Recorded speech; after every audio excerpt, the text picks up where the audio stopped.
Quite a challenge. ఇందాక కూడా ఎవరు ఇంటర్వ్యూలో అడుగుతూ ఉన్నారు, మీరు మేడం మీరేనా అడుగుతా, అంటే సినిమాల్లోనూ ఒకటే చాయిస్ ఉంటుంది, either films or politics at this stage అంటే I said I opted for politics, I opted for అంటే నాట్ సినిమా, పాలిటిక్స్.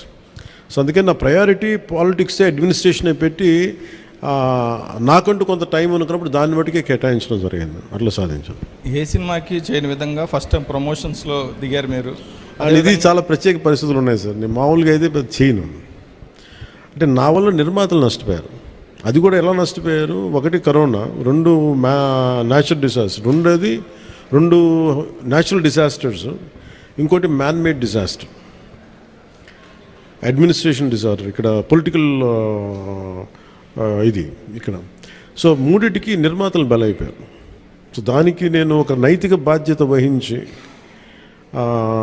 లేట్ అయిపోయిన సినిమాని ప్రమోట్ చేయాల్సిన బాధ్యత నా మీద ఉంది. అంతేగాని ఎందుకంటే నాకు రెమ్యునేషన్ కూడా దీనికేమి అదే ఇంకా రేపు పొద్దున హిట్ అయితే నాకు తెలియదు. కానీ సో అలాంటి పరిస్థితుల్లో రిలీజ్ చేశాను. ఎందుకంటే ముందు సినిమా ఆడాలి, సినిమా రిలీజ్ అవ్వాలి, నిర్మాత బయటపడాలి అన్న సదుద్దేశం. అది కూడా ఏంటంటే నేను పాలిటిక్స్లో ఉండటం, గత ప్రభుత్వం చేసిన మ్యాన్ మేడ్ డిజాస్టర్స్, వీటన్నిటి వల్ల నలిగిపోయిన దానికి నేను పాలిటిక్స్లో ఉన్నాను కాబట్టి బలైపోయారు కదా, ఇబ్బందులు పడ్డారు నిర్మాతలు. అందుకని వాళ్ళందరి తరపున నేను కనీసం ఈ ప్రమోషన్ చేయడం అనేది చాలా ఎసెన్షియల్ డ్యూటీ అనిపించింది నాకు. అంతమించి మామూలుగా అంత అవసరం ఉండేది కాదేమో. సార్, ఆ సినిమా తీసేటప్పుడు కొంత ఇబ్బందులు కూడా పడ్డట్టున్నారు మీరు. ఏంటి సార్? ఆ సినిమా తీసేటప్పుడు కొంత ఇబ్బందులు కూడా పడ్డట్టున్నారు, సమ్మర్లో కానీ నైట్ టైంలో షూటింగ్ చేయటం కానీ. అంటే ఎలా అంటే నేను ఇక్కడికి వెళ్ళి వైజాగ్లో అరెస్ట్ అయ్యి మళ్ళీ వచ్చి 4 రోజుల తర్వాత మళ్ళీ ఇలా చేశాను. అంటే అరెస్ట్ అంటే చూశారు కదా ఎలా పెట్టారు. అట్లాంటి పరిస్థితుల్లో మండు టెన్లో కానీ అంటే okay, that's part and parcel, there is no complaint about it. నాకేమనిపించిందంటే ఈ ఇబ్బందులు పడటం ఒకటిను, పార్టీని నడుపుతా ఏమాత్రం హోప్లెస్ పొలిటికల్ సిచ్యువేషన్లో ఉండి సినిమాలు చేస్తా, 10 రూపాయలకి 15 రూపాయలకి టికెట్లు ఏదైనా రిలీజ్ అయితే ఇబ్బందులు పెడతా, నాకు వీటన్నిటికీ దాటి అధిగమించి ఇక్కడ దాకా రావడం చాలా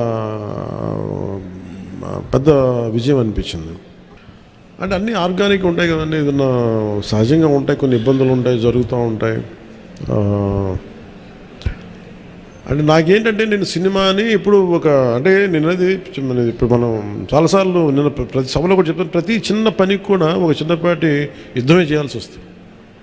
అంటే ఏది కూడా ఒక బస్సు ఎక్కాలంటే ప్రతి సగటు మనిషి చిన్నపాటి యుద్ధం చేసే వెళ్ళాలి, ట్రైన్లో వెళ్ళాలంటే చిన్నపాటి యుద్ధం చేసి సీట్ సంపాదించాలి. అలాగా ఒక సినిమా చేయాలన్నా ఏం చేయాలన్నా ఒక సంఘర్షణ లేకుండా ఏముండదు. అందుకని సంఘర్షణ జీవనంలో భాగం అయిపోయింది తప్ప నేను పర్సనల్గా ఇవన్నీ సహజం అనుకుంటాను. అంతకుమించి will move on, but how well we can stand out, ఎలా నిలబడగలం దాని మీద ఉంటున్న ఆలోచన.